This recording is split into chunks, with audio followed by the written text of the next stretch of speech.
Olá, meu nome é Luciane Pereira da Silva e eu vou falar um pouco sobre os sistemas eleitorais.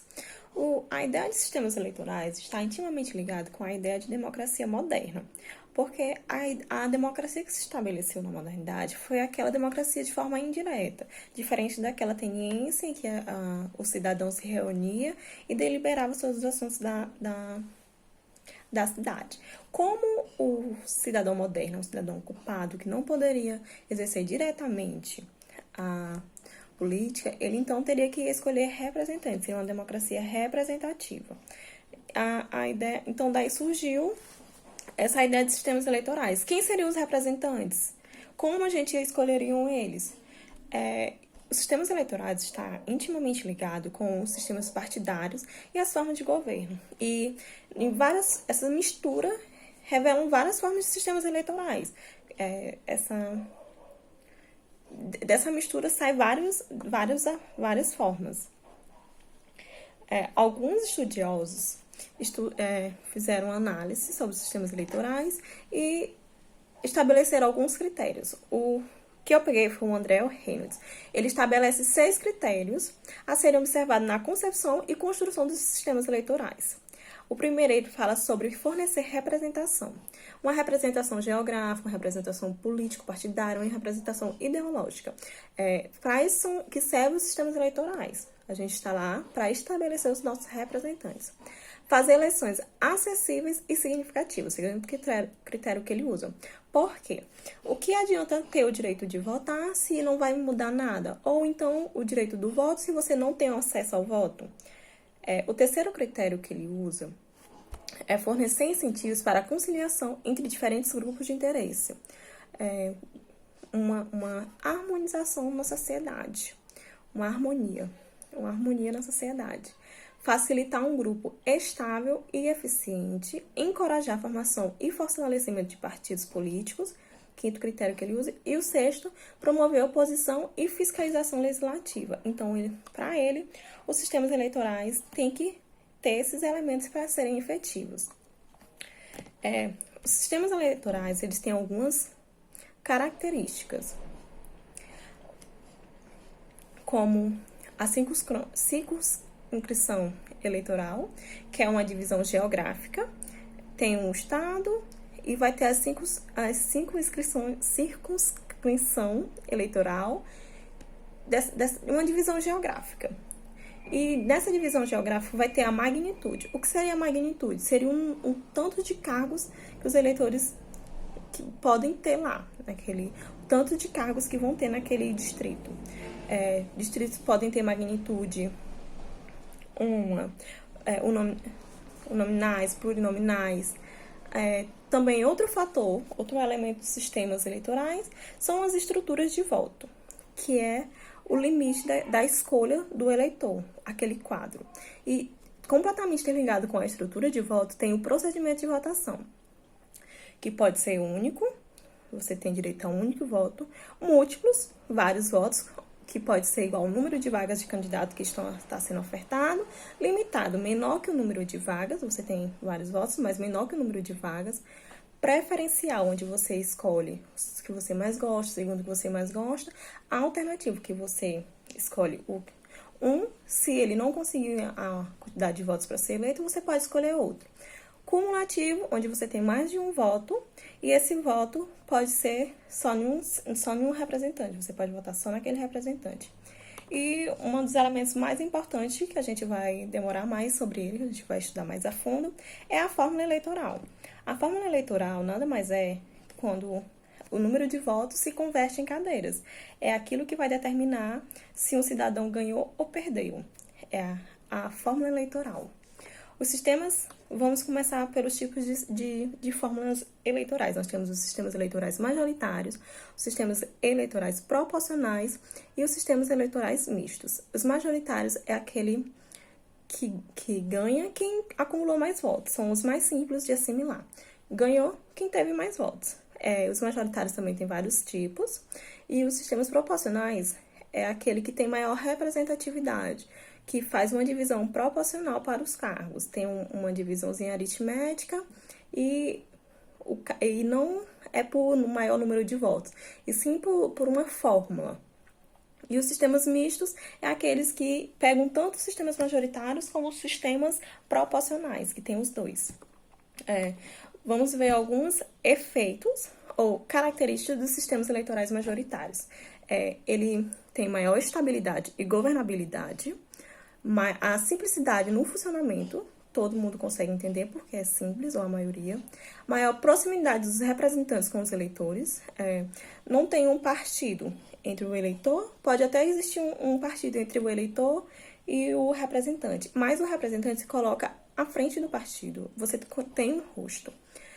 A possibilidade de gente Mary, isso não é tão bom assim, porque o Gen Mary se caracteriza como a divisão geográfica por interesse político. Você vai dividir de acordo com aquele partido para que aquele partido tenha mais chance de ganhar.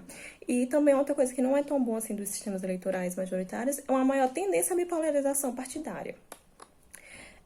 Os sistemas majoritários eles se consolidaram na Inglaterra e como era na Inglaterra, os povos colonizados pelo Reino Unido também adquiriram essa característica dos sistemas majoritários em boa parte de suas eleições, como nos Estados Unidos, em boa parte de suas eleições tem um sistema majoritário, e a Câmara de Deputados na Austrália, que desde 1918 é adotado o sistema majoritário com voto alternativo, ou seja, eles não têm segundo turno. Você escolhe um, e se esse um não alcançar o número de votos suficiente, o seu voto, você escolhe outro, e assim por aí vai, até ter alguém que alcance o número suficiente de votos, sem necessidade do segundo turno.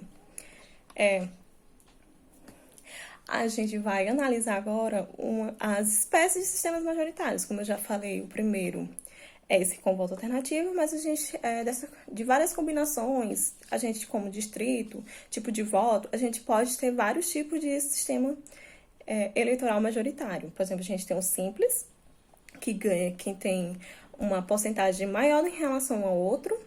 Essa fórmula, ela não é tão legítima, porque, por exemplo, um candidato que teve 30% de voto, ele pode ganhar, mas ele não tem a maioria do eleitorado. Acontece no Senado, no Brasil e nos Estados Unidos. Tem também o sistema eleitoral majoritário absoluto, parlamentares, eleição de parlamentares na França e Argentina, e é aquele que você tem que ter a maioria. No Brasil também tem essa eleição, acontece esse tipo de sistema, que você tem que ter a maioria, e tem uma formulazinha que é o 50% mais 1, mas essa fórmula não é tão correta. Você tem que ter a junção dos perdedores, vamos falar que a junção de votos dos perdedores tem que ser menor do que o do ganhador. Tem que ser essa formulazinha tá melhor do que o 50% mais 1. Sistema eleitoral majoritário em distritos plurinominais são o que acontece nas eleições de delegados nos Estados Unidos. Tem o distrito, e você pode ter mais de um cargo, mais de um eleito para aquele distrito, um ou mais de um. E os uninominais é o que só tem um, só por distrito só vai ser eleito um. Os sistemas eleitorais plurinominais por voto distritão. Ele teve até uma proposta recente no Brasil em 2015 pelo vice Michel Temer, e foi aceito pelo presidente da Câmara, Eduardo Cunha, mas em votação foi negado. O voto por distritão, distritos grandes que poderiam ter votos plurinominais. Seria como os estados, e os estados iriam votar, e por essa quantidade de votos, que seria o sistema majoritário, que ia ser escolhido o representante, tipo, mais votado, segundo mais votado, terceiro mais votado, até completar a lista. Essa proposta foi negada no Brasil, tá? Sistemas eleitorais majoritários de voto plural limitado. Você tem várias opções de voto menor do que o cargo, como acontece no Senado para a Argentina. Lá são 4 senadores, e você tem até 3 votos não cumulativos. Você pode escolher diferentes candidatos, 3 votos. E aqui também teve no Brasil, na Lei do Terço, em 1875 e 1881. Outro tipo de sistema eleitoral majoritário é o voto cumulativo, que é parecido com o limitado, só que diferente de você poder não votar em diferentes, você pode acumular só em um representante. Os sistemas eleitorais proporcionais. Como eu falei, o proporcional, ele preza mais pela representatividade. Foi uma ideia já há muito tempo, posta pelo inglês Thomas Hayter, que ele, não como sistema proporcional como a gente conhece hoje, mas ele disse que os partidos deveriam ter umas cotas. Quando esse número de votos passasse essas cotas, os outros votos deveriam ser passados para outros partidos para ter uma maior representatividade. John Stuart Mill foi um grande estudioso, considerações sobre o governo representativo no seu livro de 1861. Apesar dele ser inglês, o sistema proporcional não foi tão bem aceito naquele período, no mundo inglês. E algumas características e efeitos dos sistemas eleitorais proporcionais são: maior efetividade do voto. O voto tem mais força, porque o seu voto não vai estar numa maioria. Seu voto vai ser uma conta diferente para o seu voto. Maior possibilidade de contemplação da representação das minorias. Isso o voto é uma das principais causas dos votos proporcionais. Menor possibilidade do exercício do voto útil. Vou votar nesse porque esse vai receber mais votos. Não. Menos possibilidades no sistema proporcional. Maior possibilidade de fortalecimento dos partidos políticos. Os partidos políticos ficam mais fortes. E maior chance de participação feminina na representação política, porque a minoria consegue se juntar e eleger aquele representante que você quer, como pode acontecer com as mulheres, podem se juntar e eleger uma representante feminina. Algumas coisas ruins também são maior complexidade no sistema, com menor compreensão por parte do eleitorado, ampliação da distância entre candidatos e eleitores, porque agora tem um partido no meio, aumento de possibilidade de surgimento de minorias radicais, como exemplo a gente pode dizer que aconteceu na Alemanha nazista, aumento do poder de barganha dos partidos pequenos na formação de colisões, multiplicação partidária, a gente pode ver uma concentração, um aumento de partidos políticos e instabilidade política, tendência à sobreposição das vontades partidárias às vontades individuais. Os sistemas eleitorais proporcionais também têm algumas espécies que a gente vai comentar. Sistemas eleitorais proporcionais de lista fechada, que são aquelas listas que já estão prontas e o eleitor vai apenas votar na lista, escolher qual lista ele prefere. Eleição de deputados. Os sistemas eleitorais majoritários, eles são mais usados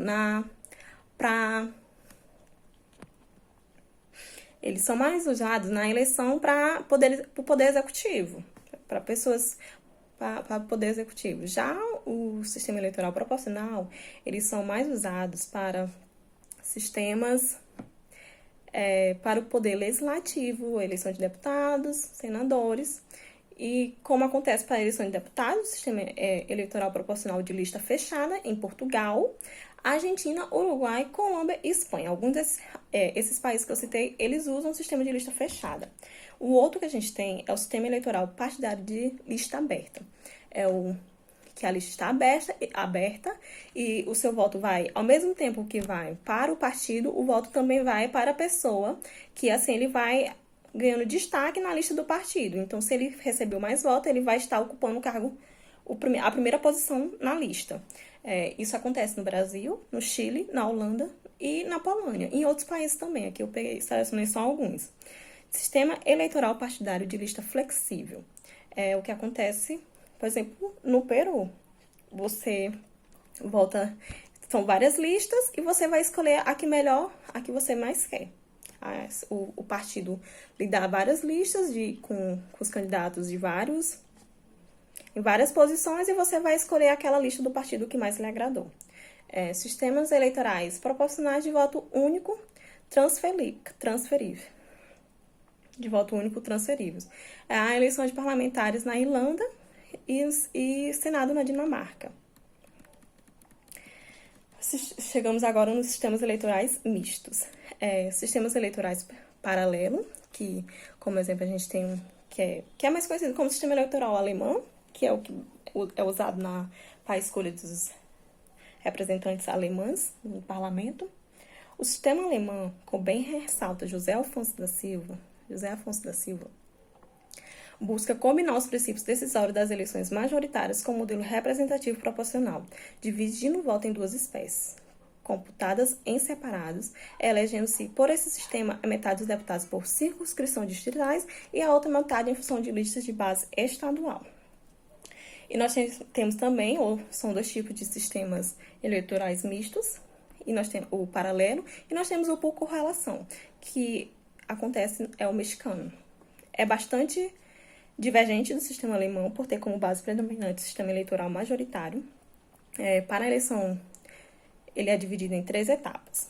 Observa-se os votos na lista para determinar a quantidade que cada partido tem, direito de vagas. Aí, observa-se o sistema majoritário por distrito, quais candidatos foram eleitos. E, antes de empossar o membro da lista fechada, os candidatos eleitos por distrito passam à frente e somente após isso é que possa a lista ser fechada, é retomada até o partido preencher as vagas que tem direito. Então, a gente terminou a nossa análise sobre os sistemas eleitorais e os seus tipos, os majoritários, proporcionais, e eu quero dar só uma ênfase sobre os sistemas, sobre o Brasil, nosso país, né?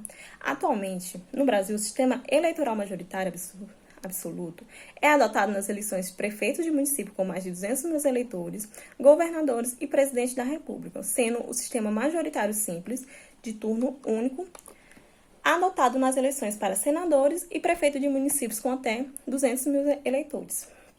O polêmico sistema proporcional, polêmico porque poucos brasileiros entendem, por sua vez, é adotado no Brasil na modalidade lista aberta, nas eleições para vereadores e deputados, sendo constantes nesse sentido as propostas de substituição de tal modelo institucional por outro que supostamente venha a garantir uma maior governabilidade e, quiçá, maior representatividade também. Então, é isso. Muito obrigada. Eu espero que minha explicação tenha ficado boa de entender. E obrigada.